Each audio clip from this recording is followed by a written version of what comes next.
دي شيري تبان ست طيبة وكيوت، ولكن في الحقيقة هي شيطانة قدرت تضحك على أمريكا كلها وكمان جوزها وأمها، وخططت ونفذت لجريمة ما تخطرش على بال أي حد، وهربت مع كريس وقدرت إنها تقنع المحققة مولي وده المحقق أنتوني إنها فعلا اتخطفت، ولكن كذبتها بتتكشف وبيتحكم عليها بالسجن والغرامة. فيلمنا النهاردة هو قصة حقيقية حصلت في كاليفورنيا سنة 2016. بيبدأ الفيلم بشيري وهي بتشاور العربية وبتركب العربية وبتقول للبنت اللي سايقه العربيه انها كانت، فالبنت بتتصل بالشرطه. وهنا بنرجع بالزمن وبنشوف شيري وهي بتجهز الفطار لاولادها. بعدها بتختار فستان علشان تلبسه في عيد ميلاد بنتها، ولما الضيوف بيوصلوا بتبدا الحفله، وساعتها لعبه من الالعاب المطاطيه بتقع، ولكن شيري بتقدر انها تنقذ الاطفال. بالليل بتكون شيري متضايقه جدا. جوزها كيث بيقول لها انا ما دفعتش كل الفلوس دي في حفله عيد الميلاد علشان في الاخر تكوني متضايقه، فبتقول له انها كويسه. بتطلب منه انها تشتغل علشان تساعده في مصاريف البيت،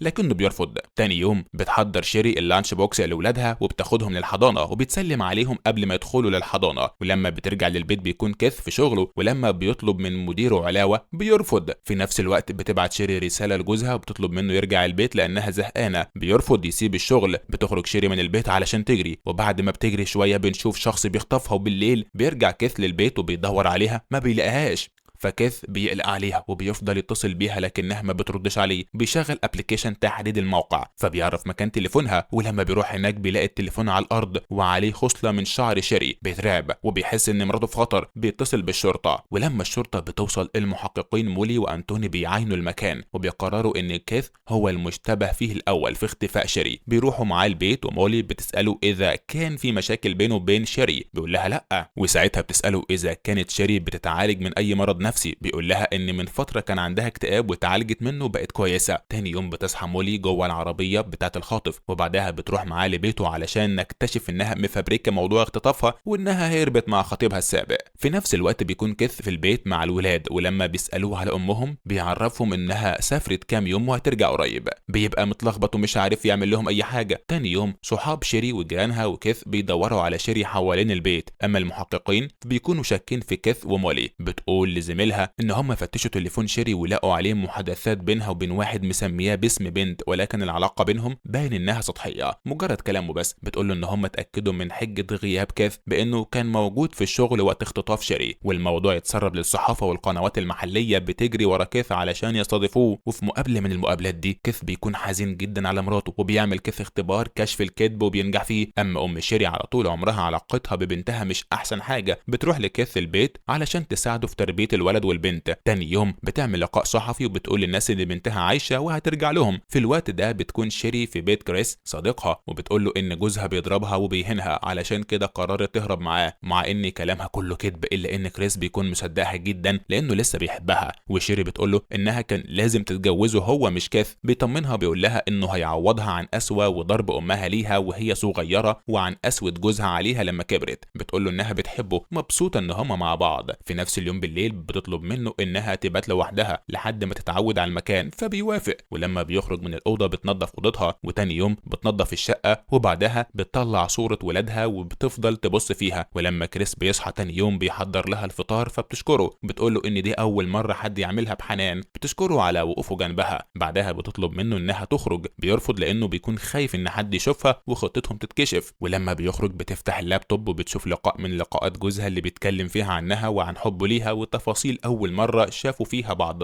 في نفس الوقت بيتكلم كيث مع حماته، بيقول لها انه حاسس بالضياع وشيري بعيد عنه. بتطلب منه يكون قوي علشان ولاده، وبتعرفه انها هتفضل جنبه لحد ما بنتها ترجع. تاني يوم اندرو ابن عم كريس بيروح لكريس البيت وبيخبط على الباب، وساعتها هما الاتنين بيخافوا انه يكشفهم. وشيري بتقول له ما تفتحش الباب. بيقول لها ان اكيد اندرو شاف عربيته اللي قصاد البيت. بيطلب منها ما تخرجش من اوضتها. بيروح يفتح الباب لاندرو اللي بيطمن عليه وبيحاول يدخل البيت، فكريس بيقول له مش هينفع لاني مش لوحدي. هنا اندرو بيشوف شيري فبيقول له ايوه يا عم، وبيسيبه وبيمشي. بالليل بتقعد شيري قصاد البيت، فكريس بيطلب منها تدخل البيت لان ممكن اي حد يشوفها. بتقول له ان الوقت متاخر ومحدش هيشوفها. بتعرفه انها لسه حاسه ان هروبها كان غلط لان ولادها وحشوها ومش هتقدر تعيش بعيد عنهم. تاني يوم بتقول له انها قررت ترجع لولادها، وبتعرفه انها بتحبه لكنها لازم ترجع لبيتها وولادها. والغريب ان كريس ما بيتضايقش، وكمان بيقول لها انه مستعد يعمل اي حاجه تريحها. ساعتها بتطلب منه انه يضربها بكور الهوكي علشان تتصالح الاعصاب ويبان انها كانت بتتعذب. بيوافق وبيضربها بالكور، ولكن بعدها بيقول لها انه مش قادر يأذيها اكتر من كده، فبتقول له لازم تكمل، وبتطلب منه انه يحرق جسمها، فبينفذ اللي طلبته منه لحد ما وشها وجسمها بيتشوهوا. وساعتها بتنام على رجله وبتقول له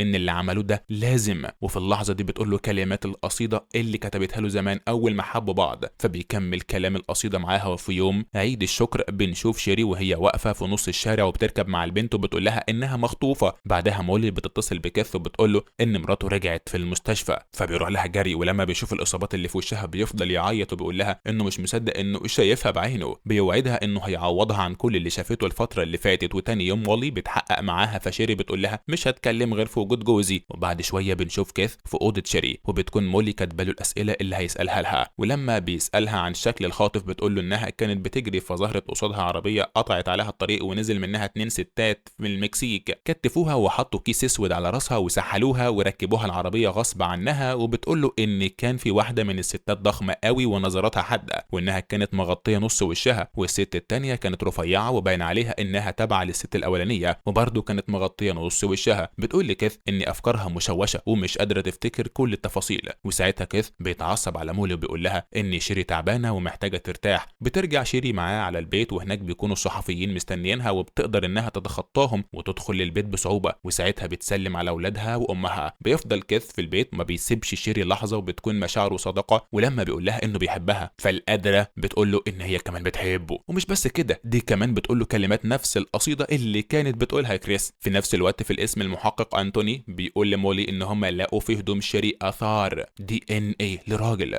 ولما قارنوه بالحمض بتاع DNA اللي يخص كيث ما لقوش بينهم اي تطابق. ولكن الاكيد ان DNA ده يخص راجل تاني غير جوزها. هنا الحقيقه بتبدا تظهر وبيعرفوا ان شيري كدابه، وبيقرروا ان هم يكملوا التحقيق لحد ما يعرفوا الحقيقه. بالليل كيث بيطلب من شيري ان هم يعملوا مقابله هتجيب لهم فلوس كتير جدا هتساعدهم يبداوا حياتهم من جديد، لكنها بترفض. بتقول انها مش عاوزه تفتكر الفتره دي من حياتها. تاني يوم بتروح شيري للقسم وهناك مولي بيتحقق معاها، فبتتلخبط شيري في الكلام وبتقول لها ان الاثنين اللي خطفوها ما كانوش بياكلوها وكانوا رابطينها بسلاسل في عمود حديد. والاقوال دي بتكون مختلفه عن اقوالها اللي قالتها وهي في المستشفى. بيعدي الوقت وكيث بيعمل لها حفله بيعزم فيها كل اصحابهم.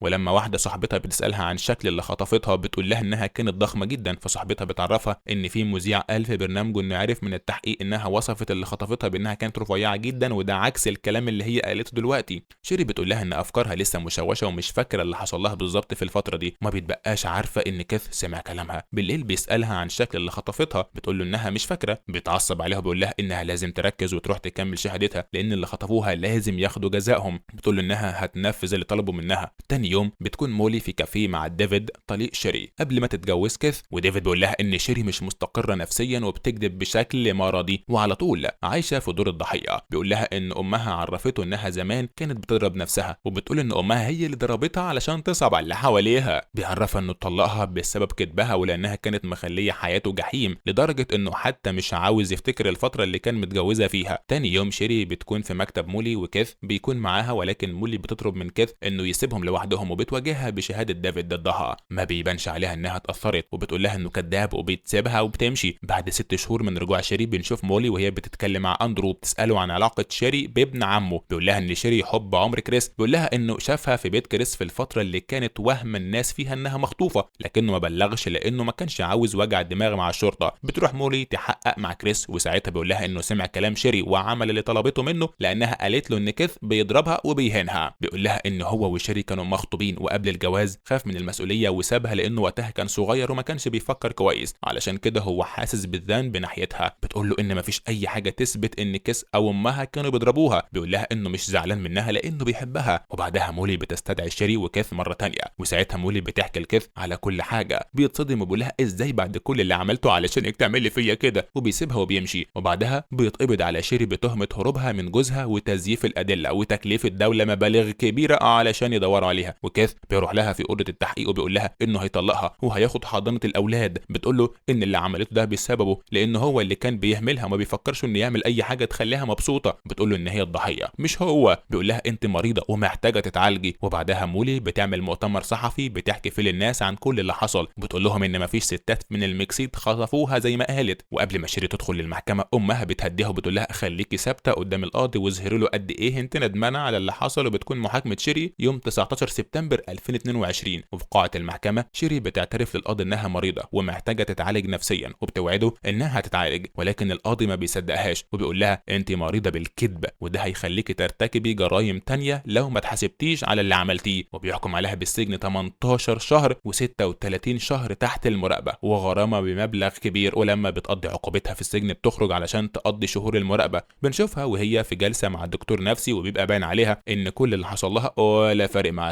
ولما الدكتور بيسألها اذا كانت ندمانة على اللي عملته بتقول له انا مش ندمانة، لاني انا اللي كنت الضحية مش اي حد تاني.